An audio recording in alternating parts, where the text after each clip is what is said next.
انور خوش خوش آج ہی گھر میں بوریا نہ ہوا، گاتا ہوا اپنے کمرے میں داخل ہوا تو سلیم کو پریم نگر میں بناؤں گی گھر میں گاتا ہوا پایا۔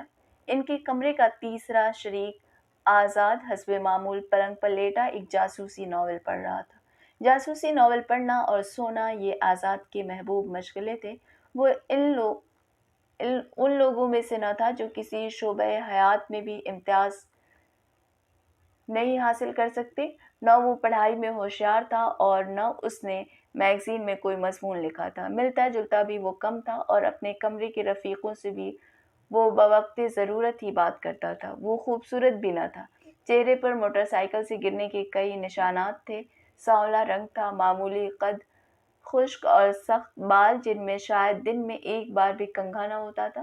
غرض اس میں کوئی ایسی صفت نہ تھی کہ وہ طالب علموں یا صنف نازک میں مقبول ہو سکتا، اور نہ وہ لڑکیوں میں غیر ضرورت دلچسپی کا اظہار ہی کرتا تھا۔ انور اور سلیم کے رومانی مشغلوں کو وہ غیر متعلق دلچسپی سے دیکھتا تھا اور نہ وہ اس کو اپنے رازوں میں شریک کرتے اور نہ وہ اس کی کوشش کرتا۔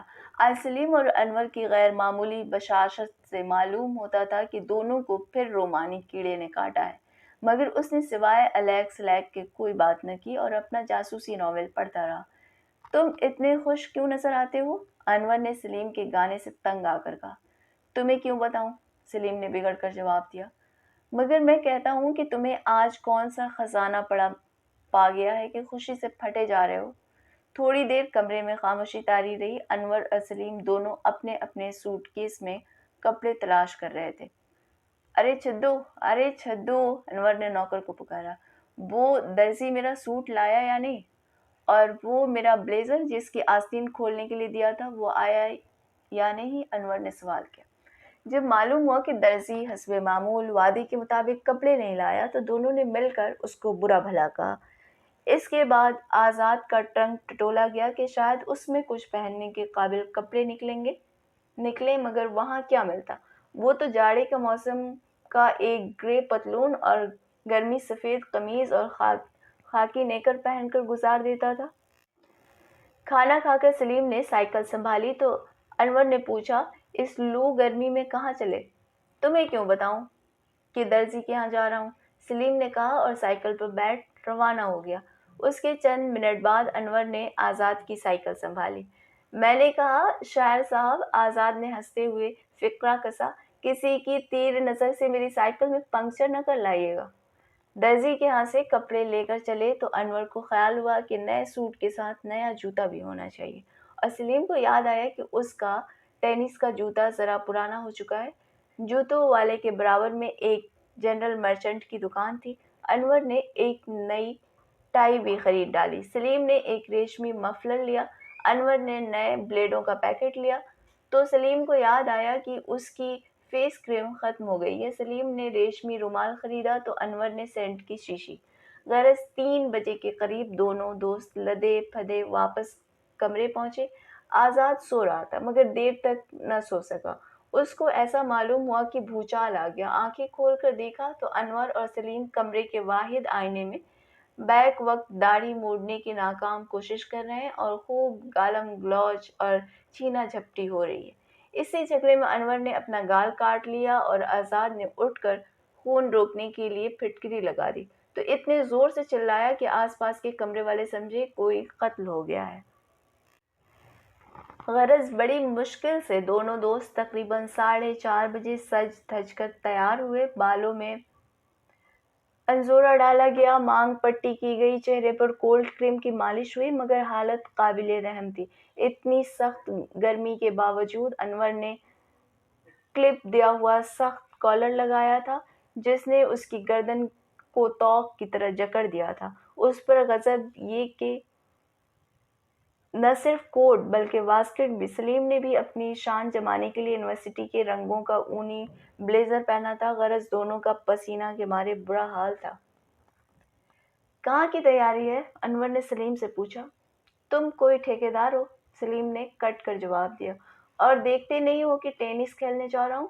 تم بن ٹھن کر کہاں جا رہے ہو؟ انور نے میز پر سے 2 کتابیں اٹھا کر بغل میں دباتے ہوئے جواب دیا، دیکھتے نہیں ہو لائبریری جا رہا ہوں۔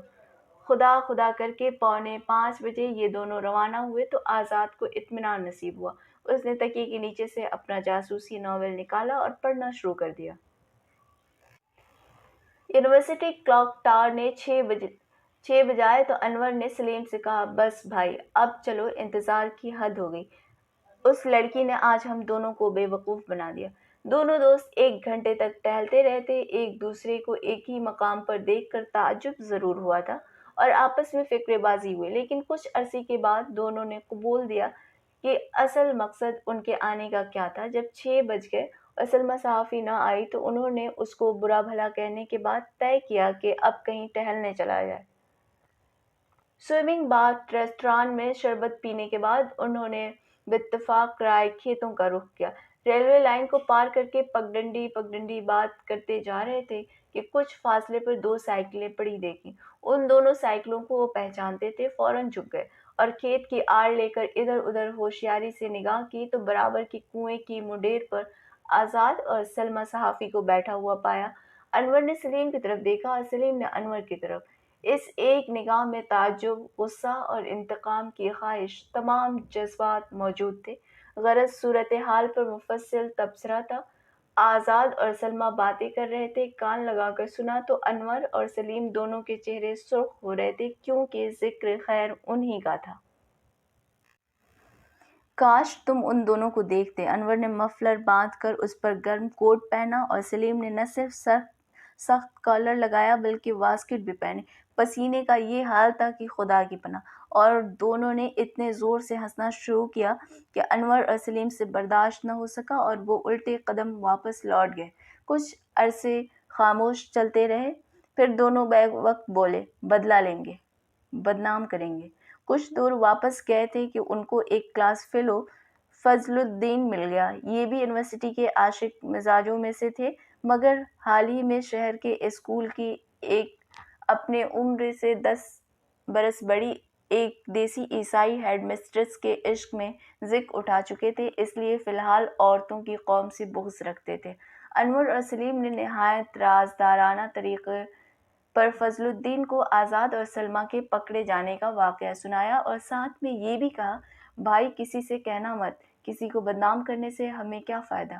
1 ہفتے کے اندر اندر یہ واقعہ یونیورسٹی کے بچے کی زبان پر تھا، اور پھر وہ دن آیا جب مسلم یونیورسٹی میں ایک لڑکی بھی نہ رہی۔ زبان خلق سے تنگ آ کر سلمیٰ اور آزاد دونوں نے نام کٹا لیا۔ سلمیٰ واردھا واپس چلی گئی اور آزاد اپنے جاسوسی ناولوں کا پرندہ اٹھائے اپنے وطن چلا گیا۔ مسلم یونیورسٹی گزٹ نے بوڑو گاؤں کے زمیندار کی سالگرہ کی خوشی میں ایک کالم سیاہ کرنے کے بعد چند لائنیں اس واقعے پر بھی لکھیں اور لکھا، یہ خوشی کی بات ہے کہ مس سلمیٰ صحافی کے جانے کے بعد یونیورسٹی ایک خطرناک عنصر سے پاک ہو گئی۔ حامد عباسی کی تجویز اور ناصر بارونی کی تائید پر یونین نے سلمیٰ صحافی کی جرأت کو سراہتے ہوئے ریزولوشن پاس کیا۔ ایک دوسرے ریزولوشن سے یہ طے پایا کہ جو مخملی صوفے لڑکیوں کے لیے بنوائے گئے تھے ان کو فروخت کر کے اس کے روپے سے سلمیٰ صحافی کا ایک مجسمہ یونین ہال کے سامنے لان میں نصب کیا جائے، تاکہ اس زمانے کی یادگار رہے جب یونیورسٹی میں ایک لڑکی پڑھتی تھی۔ حکومت کے قوانین کی رو سے طالب علموں کی انجمن خود مختار جماعت تھی، اس لیے یونیورسٹی ایگزیکٹو کونسل اس ریزولوشن کے خلاف کوئی کارروائی نہ کر سکی اور بہت جلد مجسمہ نصب کر دیا گیا۔ اسی سال یونیورسٹی کے بجٹ میں ایگزیکٹو کونسل نے 10 روپے کی رقم طالب علموں کے اخلاق کی حفاظت کی تدابیر کے لیے منظور کی۔ اس رقم سے ایک برقع سلوایا گیا اور سلمیٰ صحافی کے مجسمے کو اڑا دیا گیا، اور مدت تک یہ برقع سلمیٰ صحافی کے مجسمے پر ڈھکا رہا اور ہوا میں پھڑ پھڑا کر قریب سے گزرنے والوں کو عبرت دلاتا رہا۔ مگر 2047 عیسوی میں، جس سال ہندوستان میں پہلی بار اشتراکی حکومت قائم ہوئی، ایک خوفناک زلزلہ آیا جس میں بنارس اور علی گڑھ یونیورسٹی کی تمام عمارتیں تباہ ہو گئیں، مگر سلمیٰ صحافی کا مجسمہ اسی طرح قائم رہا۔ زلزلے کے ساتھ ہی ایک زبردست آندھی چلی جو اس تاریخی برقعے کو اڑا کر لے گئی۔